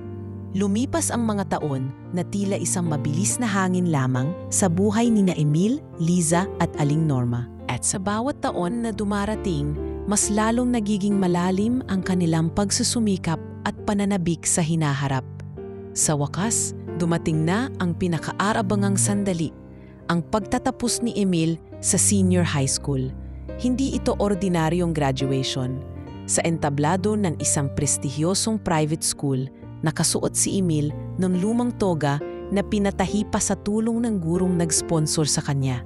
Bagamat hindi bago, kintab ang ngiti niya sa buong auditorium. Umupo sa gitna ng audience si Aling Norma at Liza, parehong nakasuot ng borrowed na damit mula sa mga kapitbahay. Ngunit sa puso nila, sila ang pinaka-proud sa buong mundo. At nang tawagin ang pangalan ni Emil bilang top 1 with highest distinction in science and technology, halos lumundag si. Lumipas ang ilang taon mula nang unang pumasok si Emil sa high school bilang isang payat at tahimik na scholar. Sa panahong iyon, walang araw na lumipas na hindi siya nagsumikap. Kahit puyat sa paggawa ng proyekto o pag-aaral para sa pagsusulit, hindi siya kailanman nagreklamo. Laging nakatatat sa isipan niya ang dahilan ng kanyang bawat hakbang, ang mabigyan ng maayos na buhay si Nanay Norma at maisama si Liza sa pag-akyat sa taas ng pangarap. Dumating ang araw ng kanyang graduation sa senior high school. Hindi ito ordinaryong araw para sa kanilang tatlo. Mula pa lang ng madaling araw ay abala na si Liza sa plansa ng borrowed nilang puting polo ni Emil. Si Aling Norma naman, kahit namimintig ang tuhod, ay pinilit tumayo ng maaga para makapagluto ng masarap na pansit na balak niyang ibalot bilang baon pagkatapos ng seremonya. Nay, huwag na po kayong magluto. Magpahinga na lang po kayo, ani Emil habang inaayos ang kanyang sinelas na nilinis pa niya ng toothpaste para magmukhang bago. Hindi pwede yon, anak. Graduation mo ngayon. Dapat may handang pansit, kahit konti, para sa swerte. Sagot ni Norma habang pinipisil ang hiniwang repolyo. Sa eskwelahang ginaganapan ng graduation, halos hindi makapaniwala ang ilang guro na ang batang si Emil na dating hindi marunong gumamit ng scientific calculator ay ngayon ay top-notcher sa buong batch. Hindi lang sa academics siya namukod-tangi, kundi pati sa disiplina, leadership at kababaang loob. Nang banggitin ng principal ang kanyang pangalan bilang top 1 with highest distinction in science and technology, sabay-sabay na napasigaw niyang masigabong palakpakan ang buong auditorium. Emil de la Peña, tawag ng announcer. Ahimik siyang umakyat sa entablado. Bit-bit ang pinakamatamis na ngiti, pero sa mata ay may lungkot. Dahil iniisip niya, paano na ang kolehiyo? May scholarship ba ulit? Kaya ba ng pamilya? Sa audience, hawak-hawak ni Aling Norma ang kanyang lumang bag na may laman na bote ng tubig, panyo at isang piniratang cellphone na may kamera. Kinuhanan niya ng video ang sandaling iyon, kahit nanginginig ang kamay. Si Liza naman ay hindi mapigil ang luha habang palakpak ng palakpak. "Kuya, ang galing mo talaga," bulong ni Liza habang hawak ang panyo ng kanilang ina. Matapos ang graduasyon, sa ilalim ng isang punong akasya sa labas ng eskwela, doon sila nagpiknik. Wala silang handang mamahaling pagkain, pero sapat na ang pansit sa plastic container, 3 pandesal at 1 litrong orange juice na binili ni Liza mula sa ipon niya. "Nay, Hindi ko po to magagawa kung hindi dahil sa inyo, sabi ni Emil habang ibinubuhos ang orange juice sa plastic cup. Anak, hindi mo kailangan magpasalamat. Pinangarap ko lang naman noon ay magkaroon ng anak na may ngiti sa muka kahit mahirap. Ngayon, may 2 bata akong ubod ng sipag at galing. Anong mahihiling ko pa? Sagot ni Norma habang pinipisil ang kamay ni Liza. Kinabukasan, sinimulan na ni Emil ang kanyang pag-apply sa mga universidad. May mga programang pinasok niya, UP Diliman, Mapua, Ateneo at ilang mga scholarships para sa engineering. Hindi siya kampante kahit may honors siya. Alam niyang sa libu-libong aplikante, walang kasiguraduhan. Bawat araw na dumaraan, bumibilis ang tibok ng kanyang puso sa tuwing may dumaraang kartero. Hanggang isang hapon, habang naglalako siya ng gulay sa bagong pwesto nila sa gilid ng terminal, may lalaking lumapit. "Excuse me, De La Peña po?" "Opo, ako po." "Sulatan po mula sa University of the Philippines." Bumagal ang paligid para kay Emil. Dahan-dahan niyang binuksan ang sobre. Napaluhod siya matapos basahin ang unang linya. "Congratulations! You have been admitted to the Bachelor of Science in Civil Engineering program with full academic scholarship and dormitory support." Walang salitang lumabas sa bibig niya. Tumakbo siya pa uwi. Hawak-hawak ang liham na parang ginto. Pagdating sa bahay, niyakap niya agad si Nanay Norma at si Liza. "Nay, Liza, pasok ako sa UP." "Full scholar." Napahagulgol si Norma. Hindi niya maipinta ang damdamin. Halo ng tuwa, kaba at pangungulila. "Anak, malayo yon. Sa Diliman. Paano na kami? Pupunta ako tuwing weekend. Hindi ko kayo pababayaan. Hindi habang buhay dito tayo sa barong-barong. Sa pag-aaral ko. Mababago rin ang buhay natin. Sigurado ka bang kakayanin mo mag-isa?" tanong ni Liza. "Tayong 3 ang kakayanin to. Kahit malayo, ang puso ko ay palaging nandito sa inyo." Naglaan pa ng 1 buwan bago ang mismong pag-alis niya. Ginugol nila ang bawat gabi sa kwentuhan, pagtulong sa tindahan, at pagsasanay ni Emil na magluto ng sinangag at maglaba ng sarili niyang damit. Pagdating ng araw ng biyahe, halos hindi siya makapagsalita habang pinapalamnan ni Liza ang kanyang backpack ng mga nilabhan niyang damit, sabon, notebook, at 2 instant noodles. Si Nanay Norma ay tahimik lang sa isang sulok, hawak ang panyo sa dibdib. "Nay, Liza, hindi ito paalam. Simula lang ito ng mas malaking laban. Hindi ko ito laban lang. Laban nating 3 ito," ani Emil habang lumuluha. Niyakap siya ng mahigpit ng 2. "Basta tandaan mo, kahit wala kang baong pera, baon mo ang dasal at pagmamahal namin," sabi ni Norma. At sa araw na iyon, sakay ng jeep patungong terminal. Si Emil ay lumisan mula sa estero, kung saan siya minsang pinulot ng isang matandang nagtitinda ng gulay. Pero hindi siya paalis. Bagkus papunta sa tagumpay na inaabot ng isang batang may panata sa kanyang puso. Ang suklian ang kabutihan ng kanyang ina. At ang igapang pataas ang batang babaeng unang naniwala sa kanya.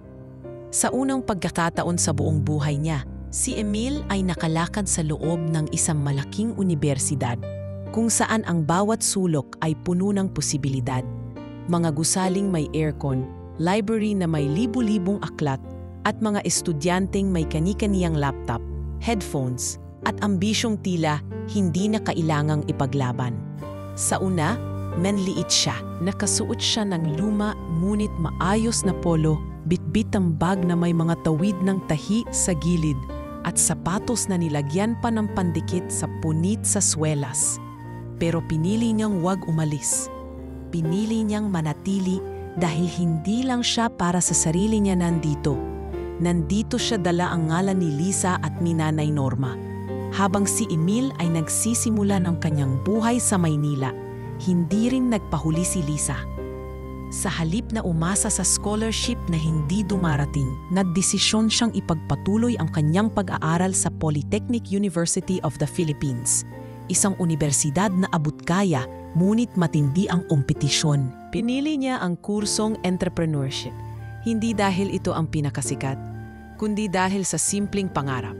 makapagtayo ng sariling tindahan, hindi lang para sa sarili, kundi para kay Nanay Norma at sa mga batang katulad niya noon. Para makapasok si Lisa, kinailangan niyang magbenta ng kakanin tuwing umaga sa terminal, bago bumiyahe patungong paaralan. Sa gabi, nagtatahi siya ng palamuti para sa mga parol na binebenta ng isang kaibigan. Hindi madali ang buhay estudyante at vendor sa iisang katawan. Pero para sa kanya, ito ang tamang daan. Minsan napapabuntong hininga siya habang nakasiksik sa jeep, bit-bit ang notebook na may mansa ng minatamis na saging. Ngunit sa puso niya, bawat mantsa ay patak ng sakripisyo patungo sa isang kinabukasang hindi na kailangang itulak ang kariton sa ilalim ng araw. Sa isang pagkakataon, nagkita silang muli ni Emil sa isang masikip na karinderya sa Cubao. Pauwi si Emil galing dorm, si Liza naman ay kararating lang mula sa review center na libre niyang nasamahan dahil sa isang barangay recommendation. Kuya, tumataba ka na yata? Biro ni Liza sabay turo sa tiyan ni Emil na bahagyang umumbok mula sa laging kinakain na rice meals. Aba, kapag puro kanin at itlog ang pagkain sa dorm, natural lang na ganito ang hitsura. Sagot ni Emil sabay tawa. Nagkwentuhan sila ng mahaba. Si Emil ay nagkwento kung paano niya natutunan ng AutoCAD at structural design. Si Liza naman ay ibinahagi kung paano unti-unti niyang napo-formalize ang business plan para sa munting online store ng gulay na matagal na nilang pinangarap. Alam mo kuya, ani Liza habang hawak ang plastic cup ng sabaw, gusto kong gawin itong totoo. Yung tindahan natin dati, gusto ko siyang gawing digital. Gulay ni nanay. Tapos pwede tayo mag-deliver sa mga kondo o kaya sa mga busy na nanay. Organic galing sa mga probinsya. Napakaganda niyan, Liza. Alam mo bang sa engineering, isa sa pinakabinibigyang halaga ngayon ay sustainability? Baka pwede tayong mag-collaborate. Ako sa tech side, ikaw sa business. Tapos si nanay sa quality control biro ni Emil. Napangiti si Liza at sa ilalim ng maingay na bentilador ng karinderya, nagumpisa na namang bumuo ng bagong pangarap ang magkapatid. Ngunit sa pagkakataong ito, hindi na ito basta ideya lang. Nagsisimula na itong maging plano, proyekto at sa kalaunan, negosyo. Sa mga sumunod na buwan, sinimulan nilang buuin ang simpleng foundation ng online store. Si Emil ay gumawa ng basic website gamit ang libre lang na platform. Nilagyan niya ng simple ngunit functional na order form. Si Liza naman ay nag-ikot sa mga dating kaibigan ni Nanay Norma sa palengke para magtanong kung sino ang pwedeng maging supplier ng gulay kada linggo. Nay, gusto niyo pa bang ibalik yung mga paninda niyo? Pero this time, sa Facebook at website na. Tanong ni Liza isang gabi habang nag-aayos ng kape. Anak, matanda na ako para sa mga ganyan.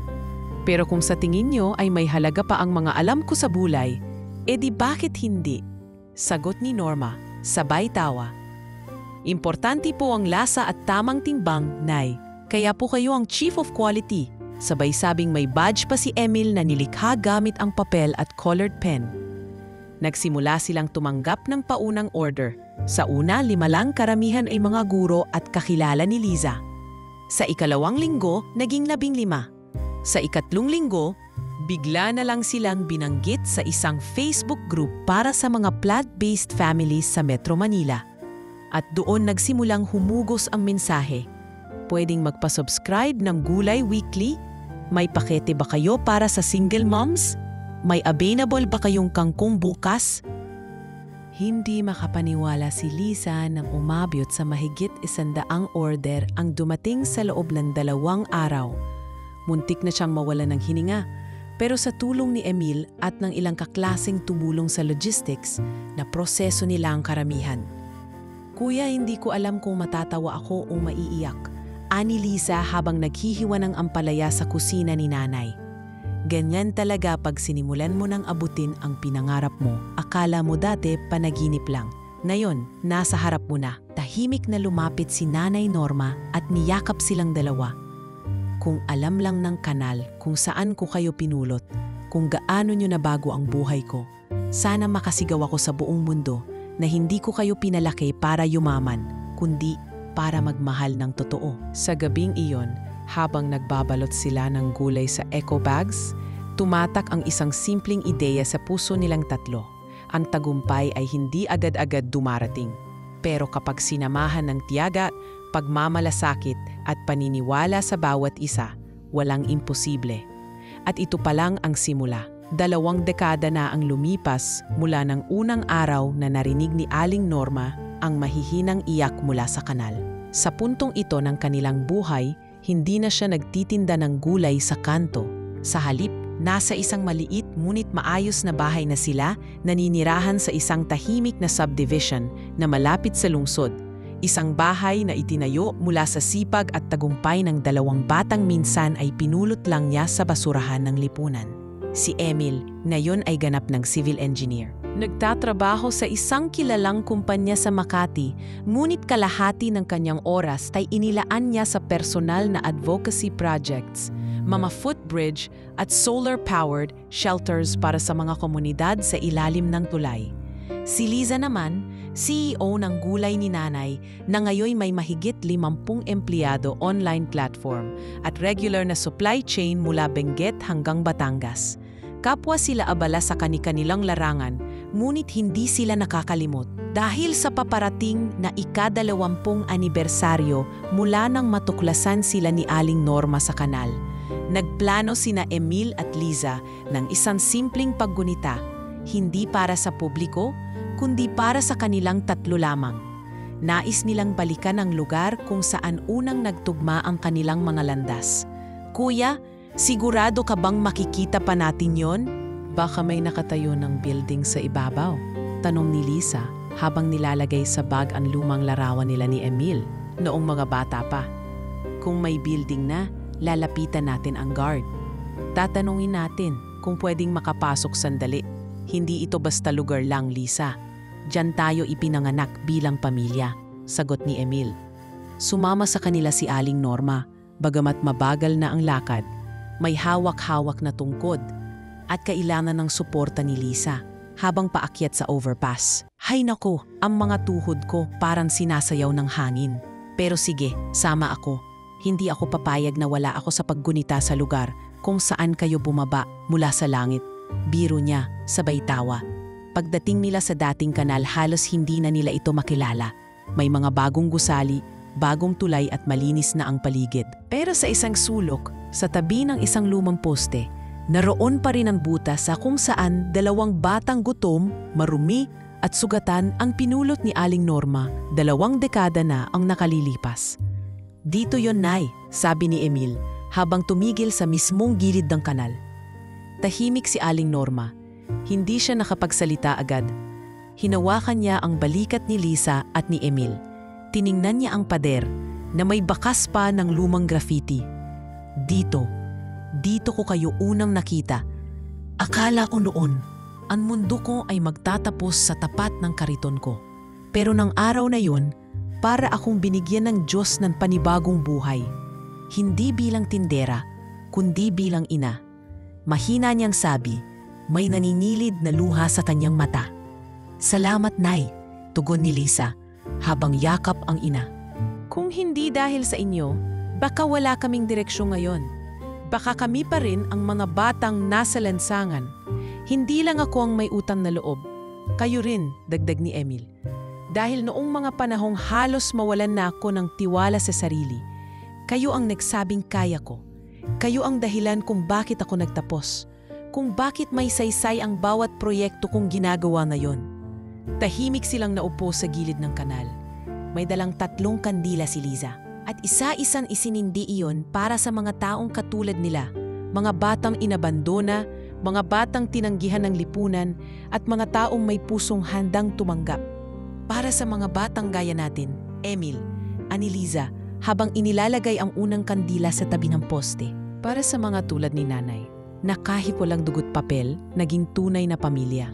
Sabi naman ni Emil habang inilalagay ang pangalawa. Para sa Diyos, na kahit tahimik, hindi tayo pinabayaan. Bulong ni Aling Norma habang inilalagay ang huling kandila. Sa mga sandaling iyon, sa gitna ng abalang lungsod, tila naghintay ang oras para sa tatlong pusong minsan ay nagkita sa trahedya at ngayon ay nagkakaisa sa tagumpay. Wala mang engrandeng seremonya. Ang simpleng pagbalik na ito ang naging pinakamasarap nilang selebrasyon. Kinagabihan, bumalik sila sa bahay ni Aling Norma. Sa maliit na garden sa likod ng bahay, naglatag sila ng banig at doon nagsalo-salo sa nilutong kare-kare ni Liza at sinigang ni Emil. Simple pero puno ng tawanan at alaala. "Nay, may naisip kami ni Liza," ani Emil habang inaabot ang isang sobre. "Ano na namang kalokohan yan?" Kunwari nagagalit si Norma. Binuksan niya ang sobre. Laman nito ang blueprint ng isang gusali. "Nay, itatayo namin ang isang community learning center para sa mga batang palaboy, yung walang magulang, walang direksyon. Pangalan ng lugar, sentro ni Nanay Norma." Napaluha si Aling Norma. "Anak, napakalaki na nang naibigay niyo sa akin. Hindi ko na hinihingi ang ganito." "Pero Nay," sabay sabi ni na Emil at Liza, "karapat dapat po kayo dito. Dahil sa inyo, may mga batang muling natuto mangarap." At sa ilalim ng buwan, sa gitna ng simpleng hapunan, may isang pusong ina na pinunuan ng pagmamahal ang dalawang batang mundo halos itinapon na. At ngayon, ang mga batang iyon ay binubuo ang mundo para sa iba. Isang pamilyang ang pundasyon ay hindi bahay, hindi dugo, kundi pagdamay, pagtitiis at pag-ibig na hindi kailanman humihingi ng kapalit. Makalipas ang ilang buwan mula sa paggunita nila sa kanal, naging konkretong hakbang na ang dating plano lamang nina Emil at Liza, ang pagtatayo ng isang community center na maglilingkod sa mga batang katulad nila noon. Hindi ito basta ordinaryong outreach o charitable program. Ito ay proyekto ng 3 pusong nagtagumpay sa hirap at ngayon ay nais ipasa ang pag-asa sa mas marami pang nangangailangan. "Liza, kumpleto na ang mga dokumento para sa rehistro ng foundation," balita ni Emil habang hawak ang folder ng mga papeles. "Pati permit ng City Hall, lumusot na. Pangalan natin, di ba?" tanong ni Liza habang inaayos ang sample logo sa laptop. "Norma Foundation, pero gusto kong idagdag ang tagline, bawat bata may bahay." Simple pero totoo. "Sakto," sagot ni Emil. "Tulad natin. Hindi naman tayo agad nabigyan ng bahay, pero nabigyan tayo ng tahanan." Sa unang buwan ng operasyon, sinimulan nila sa maliit, isang rented na lumang bahay sa tabi ng bakanting lote sa Marikina. May 2 silid, isang banyo, at isang munting sala na ginawang reading area. Ang dating stockroom ay ginawang pantry kung saan may instant noodles, bigas at tinapay para sa mga batang bibisita. Sa unang linggo pa lang, may higit 20 batang sumulpot mula sa mga kariton, bangketa at ilalim ng tulay. "Mama, totoo po bang pwede kaming kumain dito?" tanong ng batang si Jerome, 7 taong gulang, hawak-hawak ang nakabukakang tsinelas. "Oo anak," sagot ni Aling Norma, na ngayon ay hindi na lang ina sa 2, kundi ina ng marami. "Pero pagkatapos, tuturuan ka naming magbasa. Gusto mo ba yon?" Tumango si Jerome, sabay upo sa harap ng lamesang may kanin at ginisang sardinas. Sa isang sulok, binabasa ni Liza ang evaluation form ng mga batang pumapasok. Marami sa kanila ay hindi pa nakakatikim ng eskwelahan. Ang iba ay iniwan ng mga magulang. May isa pang batang babae, si Mira, na 2 beses na tumakas mula sa abusive na tiyahin. "Kuya Emil," sabi ni Liza habang nakatingin sa datasheet, "marami-rami tayong kailangang tulungan at hindi lang pagkain ang kailangan nila. Karamihan, may trauma, may sakit sa balat, may galis at higit sa lahat, wala ni isa man ang may birth certificate." Tumango si Emil. "Gagawa natin ang paraan. May nakausap na akong partner medical group para mag-check up sila once a month. Tapos kakausapin ko yung law school sa UP. Baka pwede tayong i-partner sa legal clinic nila para sa documentation ng mga bata." Nang sumunod na linggo, opisyal na binuksan nila ang learning center. May volunteers na guro tuwing Miyerkules at Sabado. May libreng gupit kada 3 linggo at may art class tuwing hapon. Ang mga dating palaboy na musmos, ngayoy marunong ng gumuhit ng araw, bahay at puso. Ang mga dati hindi marunong bumigkas ng sariling pangalan, ngayon ay marunong nang sumulat ng salamat po, Nanay Norma. Liza, yung batang si Mira sumulat ng liham. Ani Emil habang inaabot ang papel. Basahin mo. Binasa ni Liza ang sulat. Mahal na Nanay Norma. Salamat po kasi pinakain niyo ako. Salamat po kasi hindi niyo ako tinanong kung bakit ako madumi. Salamat po kasi tinanggap niyo ako kahit hindi niyo ako kilala. Sana po magtagal kayo kasi po gusto ko rin lumaki na may nanay. Mira, grade 1, napaluha si Liza. Umupo siya sa tabi ni Norma na noon ay naglalagay ng pomada sa sugat sa siko ng isang bata. Nay, kung alam niyo lang kung gaano kalaki ang epekto ninyo sa mga batang to. Alam mo Liza, tugon ni Norma, hindi ko akalaing sa edad kong ito magsisimula pa ulit ako. Pero kung ibabalik ako ng Diyos sa simula, pipiliin ko pa rin damputin kayong dalawa mula sa kanal. Isang araw, habang nagsasagawa ng seeding program sa center, dumating ang isang may edad na lalaki na kasuot ng maayos ngunit lumang barong. May dalang sobre at folder. Good morning po. Ako po si Mr. Fernando Lau. Ako po ay representate ng isang private grant foundation na namataan ang inyong programa sa social media. Isa sa mga volunteer ninyo ang nagpadala ng dokumentasyon. Gusto po sana namin kayong anyayahan para sa evaluation ng aming flagship program para sa scaling. Nagkatinginan sina Emil at Liza. Scaling po? Tanong ni Emil. Opo. Ang ibig sabihin, kung maaprubahan ng inyong foundation, tutulungan po kayo sa expansion, financial support, legal processing, partnership sa mga LGU at donors abroad. Kasama rin po ang technical training para sa staff ninyo.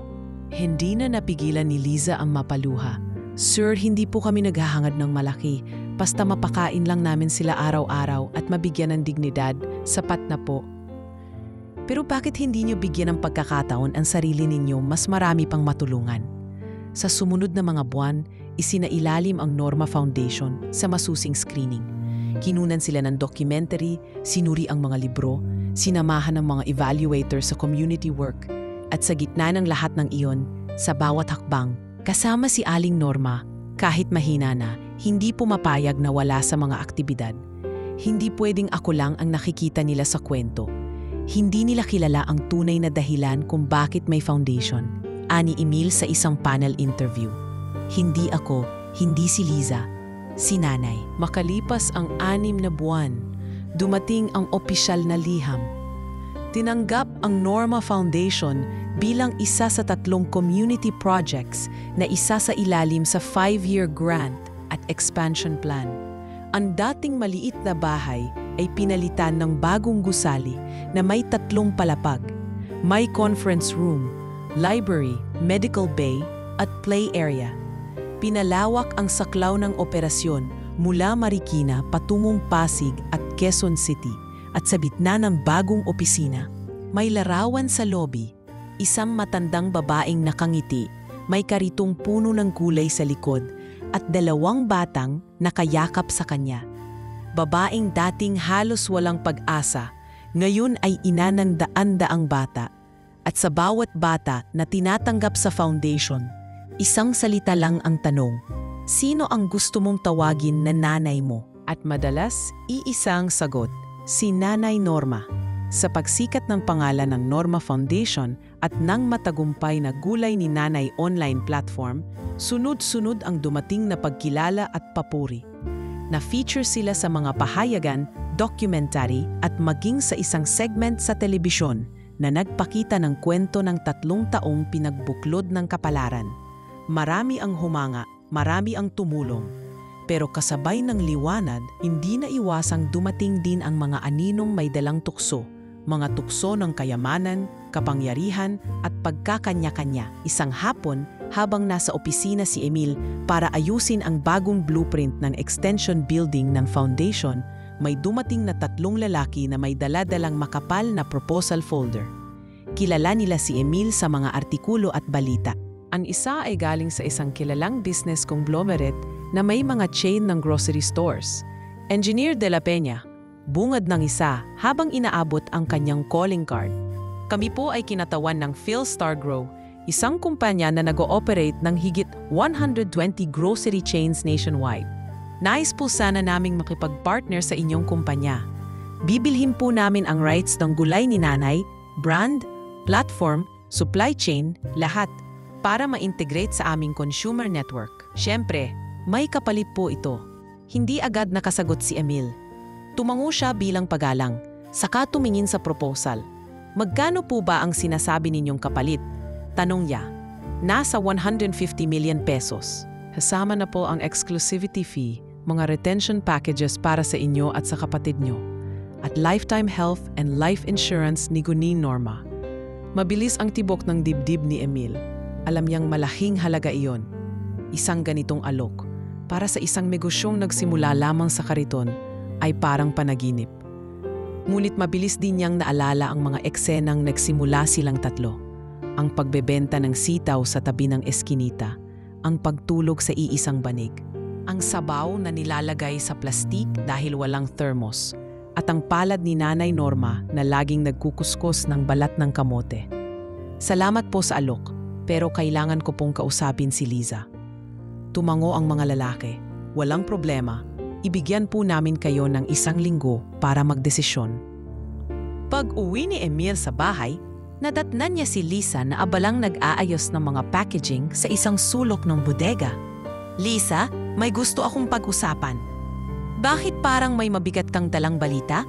Tanong ni Liza habang patuloy sa pag-label ng mga recycled boxes. May nag-alok na bilhin ang gulay ni nanay. Sa halagang 150 million. Lahat-lahat. Land, rights, pati na ang supply chain. Pero magiging hawak na nila ang lahat. Tayo magiging consultant na lang. Napatigil si Liza. Tahimik siyang umupo sa tabi ni Emil. Hawak pa ang gunting na gamit sa pagputol ng tape. Alam mo kuya, maraming beses ko nang naisip kung anong mangyayari kung biglang dumating ang ganitong pagkakataon. Maraming beses na rin akong nanganinag kung sakaling yumaman tayo. Pero sa tuwing naiisip ko yon, laging pumapasok si nanay sa isip ko kung paano niya kaming sinilungan mula sa ulan, kung paanong hindi siya sumuko kahit puro utang ang tinda niya. Baka makatulong din tayo ng mas marami kung tanggapin natin to. Baka mas mapalawak pa nila ang platform, sagot ni Emil. Pero may kapalit. Hindi na natin to, hindi na gulay ni nanay, magiging gulay by PhilStar Grow o Nanay Fresh o kung ano paman. Hindi na ito kwento natin. Kwento na ng mga may puhunan. Doon tumahimik si Emil. Sa pantahan niyang may punto si Liza. Ang halaga ng negosyo nila ay hindi lang sa tubo. Nasa kwento ito. Nasa mismong ugat kung bakit ito itinayo. At higit sa lahat, nasa mukha ni Nanay Norma. Isang mukha na hindi kayang palitan ng kahit anong brand name o campaign. Kinabukasan, dumating muli ang 3 lalaki para kunin ang sagot. Salamat po sa tiwala at alok, bungad ni Emil habang katabi si Liza. Pero napagdesisyonan po naming hindi namin ibebenta ang gulay ni nanay. Hindi po ito para iwan. Ito po ay para itaguyod. Nagkatinginan ang 3 bisita. Tila nabigla, ngunit tinanggap din ang desisyon. Sayang, pero naiintindihan po namin. Kung sakaling magbago ang isip ninyo, nandito lang po kami, sagot ng isa. Pagkaalis nila, agad na tumuloy sina Emil at Liza sa bahay ni Aling Norma para ibalita ang naging desisyon. Nay, ani Emil, may mag-o-offer po sana na bilhin ang negosyo natin. Malaki po sana ang halaga. Oo Nay, dagdag ni Liza, pero tinanggihan po namin. Tumingin si Norma sa kanila. Walang tanong sa mukha. Walang pagkabigla. Ang nakita nila ay isang matandang ngiti, puno ng kapanatagan. Alam ko namang hindi nyo ipagpapalit ang ating pinagsamahan. Hindi dahil mahalaga ako, kundi dahil kilala ko kayo. Ang 2 batang minsang walang pangalan, ngayoy may dangal na hindi na mabibili ng kahit anong halaga. Lumapit si Emil at niyakap si Nanay Norma. Tumabi rin si Liza at sabay nilang niyakap ang matandang babaeng minsang binansagang, baliw na tumanggap ng batang galing kanal. Nay, ani Liza, mas marami pa po tayong matutulungan. Pero hindi sa pagbenta ng kwento natin, sa pagpapatuloy nito. At sa gabing iyon, habang tahimik na kumakain ng sinigang si Nanay Norma, may bagyo sa labas. Malakas ang ulan, malamig ang hangin. Pero sa loob ng bahay, may init ng pamilyang hindi nabili ng ₱1,000,000. Sa mesa, may gulay mula sa taniman, may kanin mula sa katas ng pawis, at may mga ngiting hindi kailanman matatapatan ng kahit anong alok. Dahil ang tunay na yaman para sa kanila ay ang mga aral na isinulat hindi ng pera kundi ng puso. Isang maaliwalas na umaga habang abala si Liza sa pagrerepaso ng kanilang quarterly impact report para sa Norma Foundation, at si Emil naman ay nasa field upang inspeksyonin ang bagong feeding center sa Pasig. Isang hindi inaasahang bisita ang dumating sa main office nila sa Marikina. Nakasuot ng simpleng bestida, bit-bit ang lumang backpack at may halatang kaba sa bawat hakbang. Hindi na siya bata, ngunit bakas pa rin sa mukha niya ang pagod at bigat ng panahong lumipas. Siya ay si Regina, ang ina ni Emil at Liza, ang babaeng matagal nang nawala sa kanilang mga alaala. "Magandang umaga po, nandito po ba si Aling Norma?" Tanong ni Regina sa receptionist habang mahigpit na hawak ang strap ng kanyang bag. "Nasa inner office po siya, ma'am, pero baka pong gusto niyo pong ipaabot ang pakay ninyo?" "Sabihin niyo na lang po, bumalik ang isang ina na hindi naging ina." Nakarating sa loob ang mensahe at nang marinig ito ni Norma, agad siyang natigilan. Sa edad niyang 78, bihira na siyang gulatin ng buhay. Ngunit ang pangalan ni Regina ay isa sa mga pangalang kinulong niya sa pinakalikod ng kanyang alaala. Hindi dahil sa galit kundi dahil sa pag-iwas sa sakit na dala ng nakaraan. Pasok siya, utos ni Norma. Tahimik ang buong opisina nang pumasok si Regina. Alos hindi siya makatingin ng diretso kay Norma, ngunit wala ring ibang direksyong pupuntahan ang kanyang mga mata. "Kamusta ka?" Maikling tanong ni Norma. "Hindi ko alam kung karapat-dapat pa akong itanong yan sa'yo. Pero narito ka." "Oo, narito ako. Matagal na akong nag-iisip kung dapat pa ba. Pero ngayon lang ako nagkalakas ng loob." Umupo si Regina sa tapat ni Norma. Ilang segundo ng katahimikan bago siya muling nagsalita. "Ginawa ko ang pinakamasamang pagkakamaling kayang gawin ng isang ina. Iniwan ko ang mga anak ko. Hindi ko sila iniwan dahil hindi ko sila mahal, kundi dahil sa panahong iyon. Hindi ko alam kung paano magmahal. Nakalugmok ako sa bisyo, sa galit sa sarili, at sa mundo. Tumakas ako, at nang balikan ko sila, wala na sila sa kanal. Buhay pa sila." "Mas buhay pa ngayon kaysa kailanman," sagot ni Norma, mahinahon ngunit matalim ang tingin. "Alam ko, nabasa ko ang tungkol sa inyo. Pinanood ko ang dokumentaryo.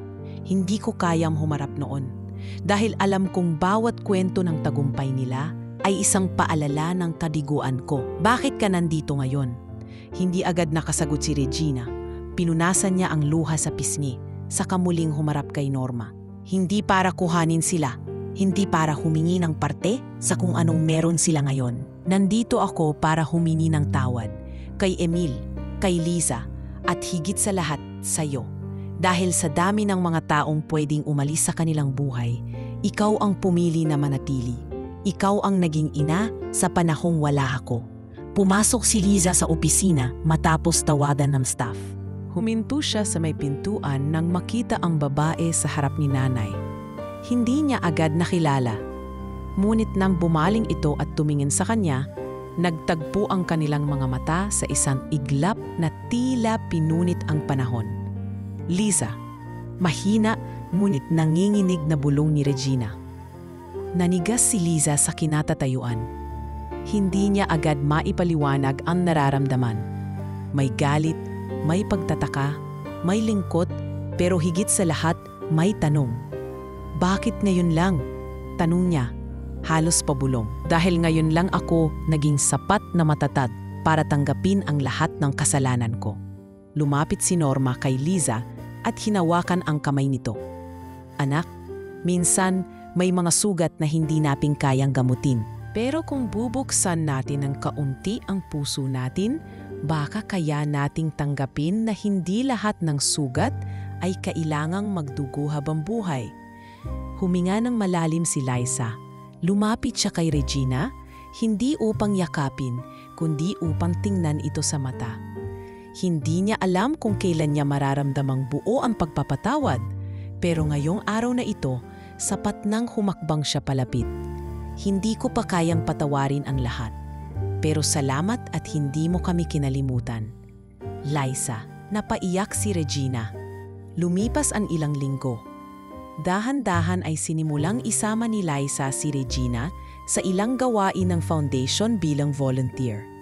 Wala siyang titulo. Hindi siya ipinapakilala bilang ina ni na Emil at Liza. Hindi rin siya hinahayaang magdesisyon.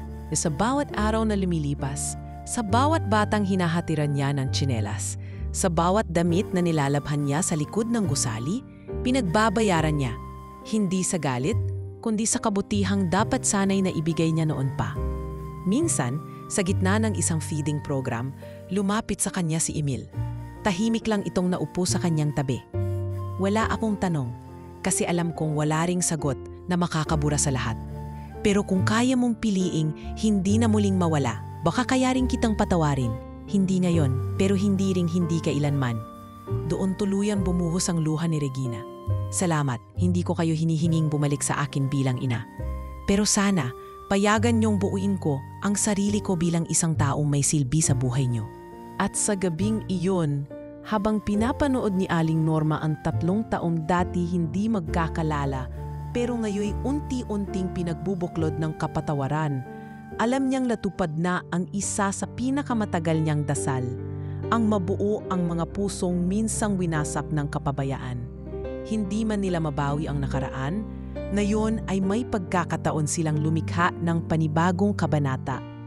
Hindi para kalimutan ang sugat, kundi para gamutin ito sa liwanag ng pag-amin, pag-unawa at pag-ibig.